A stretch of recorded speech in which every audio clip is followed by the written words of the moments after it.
everybody, I'm the Suspicious Minion, and we are back with more Hooked on You, a Dead by Daylight dating sim. Last time, we got to spend some quality time on the beach with our Huntress boo, and now we're going to hear a riveting story where I got to pick who we're going to hear it from, and of course, we hear it from Huntress boo. Huntress Bay. Whatever. I choose you, Huntress.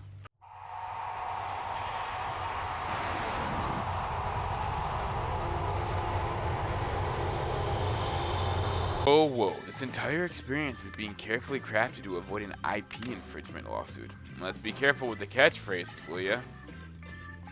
Touche. Touche. Huntress steps up to tell her story. The campfire flickers in her faraway eyes. You know, she really is quite far away. I think this is like the most over body view we've ever got of her, because she kind of like is up close usually. This really makes you realize how big she is. I mean, I'm 6'3", she's probably like 8'4". Let's just keep going. Let's listen to what she's got to say. Yeah, she's got to say. There is a village. Oh, sorry.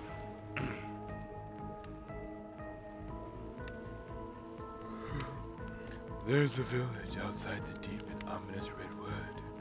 No child dare step foot past the threshold of thick trees, brush that separates safety from the unknown.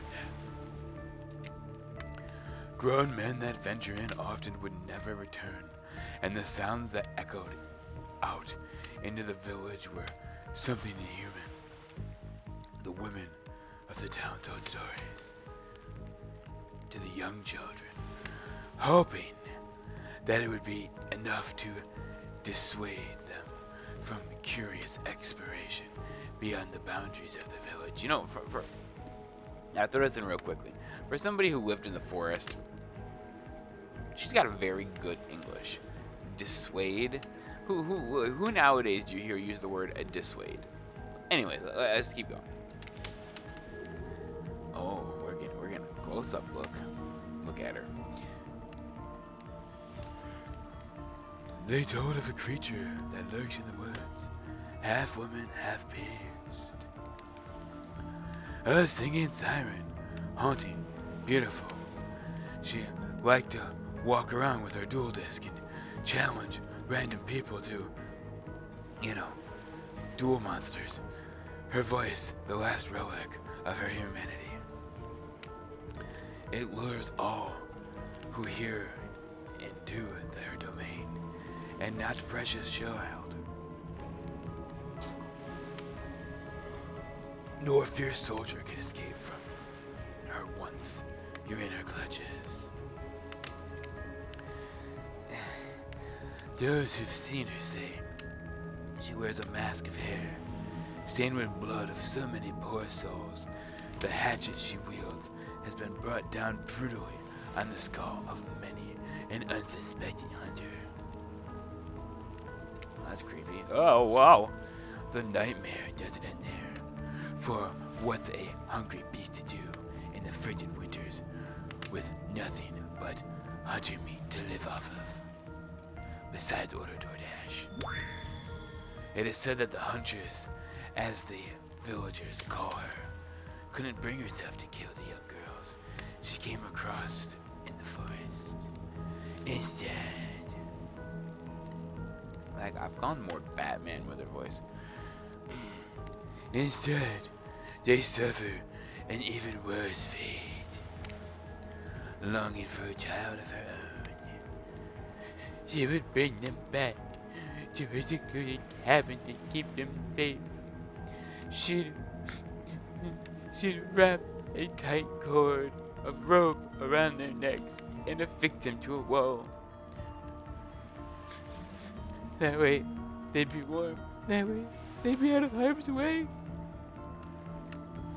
I could give her a kid. She wanted 1 or 10, 15, 20. The Huntress would even bring just girls presents. Toys she pilfered from the bodies of mass. She'd fashion out of things from the cottage. The little dolls made of grass and twigs.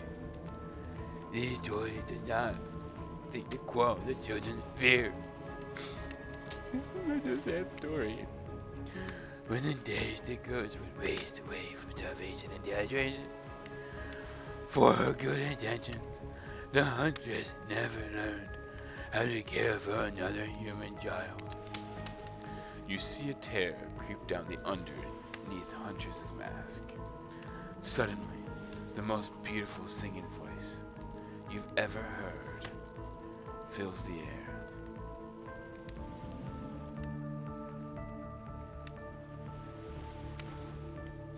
That was beautiful.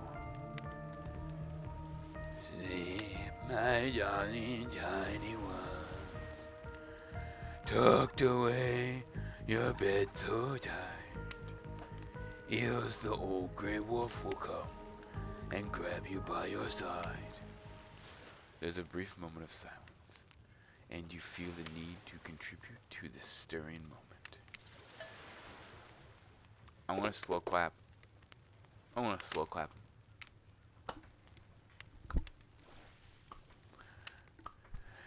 You stand up and clap once, and then after a beat again, slowly bringing up a dramatic group clap.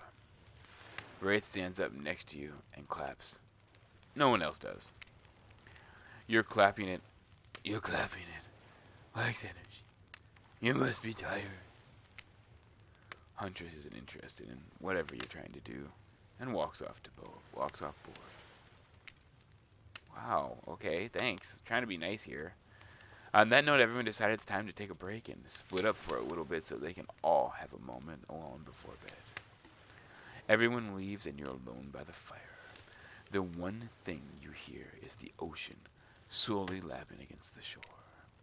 This is nice.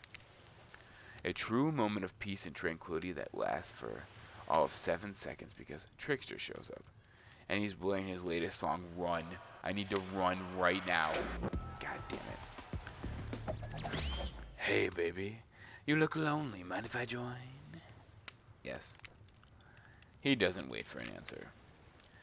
I know you've been hearing from all these guppies all day, but I want to hear something from you want to hear something from a big fish like me? Oh my god, he's the kid from Soul Eater. Oh no, I missed something. I'm the ultimate catch on this island. The only lobster in an ocean of sardines. No one can give you what I can. Genital warts. You just have to find me. Come on, baby, find me. Trickster leaves. You're a bit confused about what to make of his cryptic clues, but you aren't going to get any time to yourself to think about them just yet. I feel like the Trickster's a hidden character, and I'm going to have to hunt him down later. Huntress approaches you. What? Oh, I haven't even had time to watch yet. Of course you liked my story. Who wouldn't? It had everything. Cute kids, dead men, a huntress, AT&T. How do you know about AT&T? I find that all these stories are better with the sound of burning fire filling the air around you.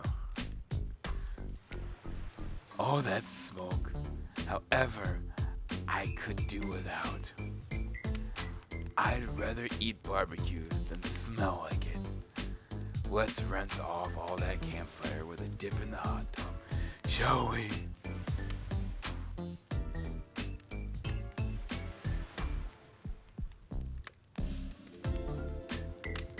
Smush, smush. Anyway,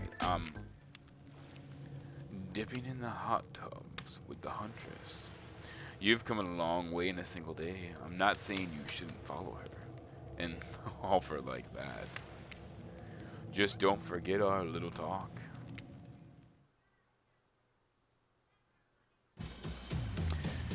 You and your storyteller friend slip into the water. It's just the right temperature for an evening dip. Plus, if some jealous shark comes along and manages to jump from the ocean to the pool, you're pretty sure your killer companion can handle it. I should kick its ass. I'm a man though, I'd fight a shark. Before you went off, I wanted to make something clear. What would that be? You know that half woman, half beast I was talking about in my story? That's me. I'm her. I never would have guessed it. No way, man. No way. That's. Never guessed it. No way. How cool. Oh, sorry. That's really awesome. Thanks for being so vulnerable and telling me such a personal story about how you killed children and murdered people. That was a hot story. Huntress foxily twirls her hair. What does that mean? Okay, that's what that means. Tell the truth. What do you think of my tale? Do you think I have the making of a bestseller author such as the comic mastermind Destroboski? It was really a well-told narrative, clear beginning, middle, end, riveted from the start. Plus, the woman in the forest, you are clearly not the true villain. You were traumatized. You were trying to help those kids. You killed the men because you had to. Okay, now, you're just being a suck-up. Huntress's eyes leer at you from behind her mask. She had her time in the spotlight and is playing coy now. Chuckle awkwardly or call her out her tired story time. I'm gonna chuckle awkwardly.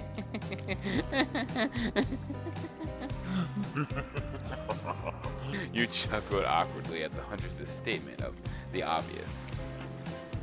Why are you laughing? I can't help but giggle when I'm both about to die and also maybe fall in love.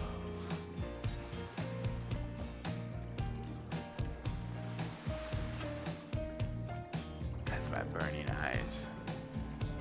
Smoldering eyes. You can't believe how awkward this intimidated woman seems right now. It's actually pretty endearing. Not gonna lie, strong women are attractive. Mel could kick my ass any day. Not gonna lie. You notice the temperature has dropped significantly despite your steamy company. Yeah. It's a little chilly and your bare shoulders must be freezing. Let's head back to the fire and put me to bed. Will you carry me? Eh? We hate to intrude whatever smooth moves you're trying to unveil themselves. But it's time for bed. Usually nighttime is when I do my best hunting.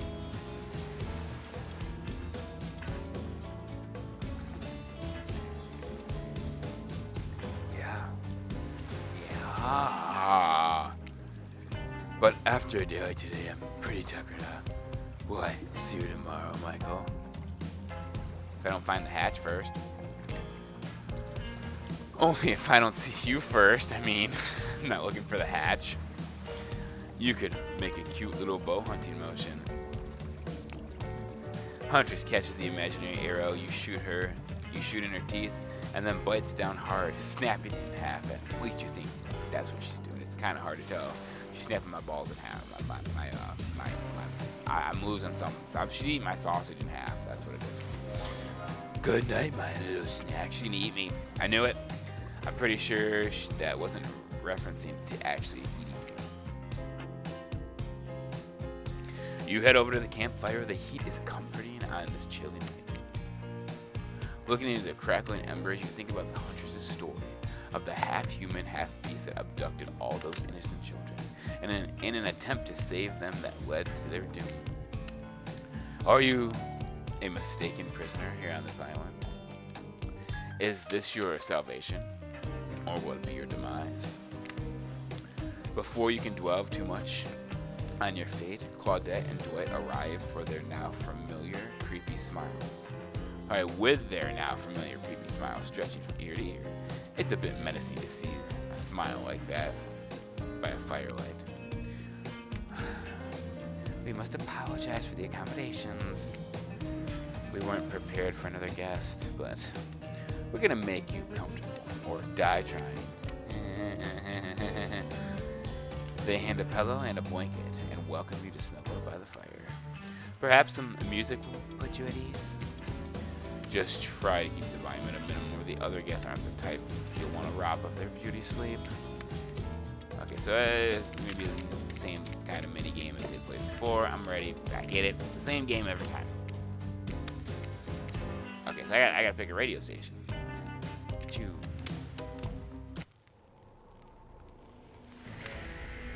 Okay, this one's pretty good. Let's see. Let's go for the 100.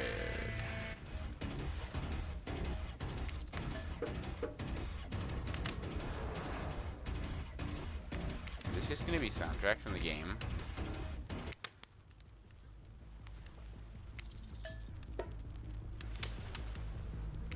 Yeah, I think so.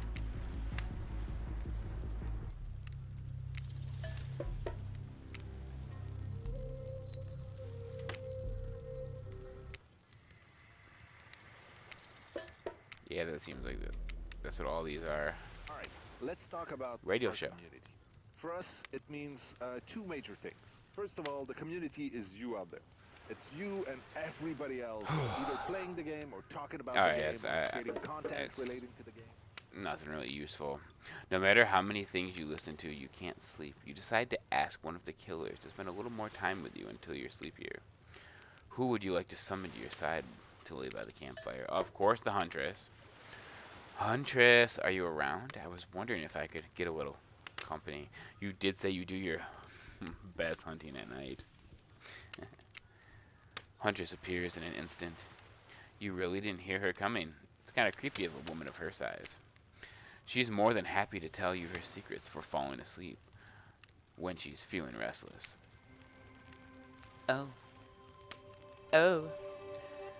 If a Soviet lullaby doesn't work, this special mushroom tea has always done the trick. Is that the mushroom she uses to, like, that she puts on her weapons and the add-on, the Huntress add-on in the game? I think it makes you go blind or something, or something like that. When I'm not coating the blade of my hatchet to ease the passing of my victims, I'm steeping it in a hot piping mug of water. Try it out. You do. You finally start to feel sleepy, except this maybe isn't really a sleepy feeling. Maybe you're paralyzed. You try to keep your eyes open, but you just can't. Darkness overtakes you. The dark voice from earlier speaks to you again. It shouldn't still be as spooky, but now you've had a whole day of strange voices in your head, but this one seems undeniably odd. You really worked up a sweat watching those killers toss the ball around, huh? Would it have hurt so much to go splash around in some cool ocean waves afterwards? I'm just saying, I'm out there, you know. He wants me inside of him. You awake suddenly to see someone looming over you. When you wake up, you find the spirit sitting beside your bed, reading a worn paper book. Remember, guys, like, share, subscribe. Hit that notification button if you want to find out what happens next. Are we gonna die, or are we gonna survive? Keep on being suspicious. I will see you guys in the next one.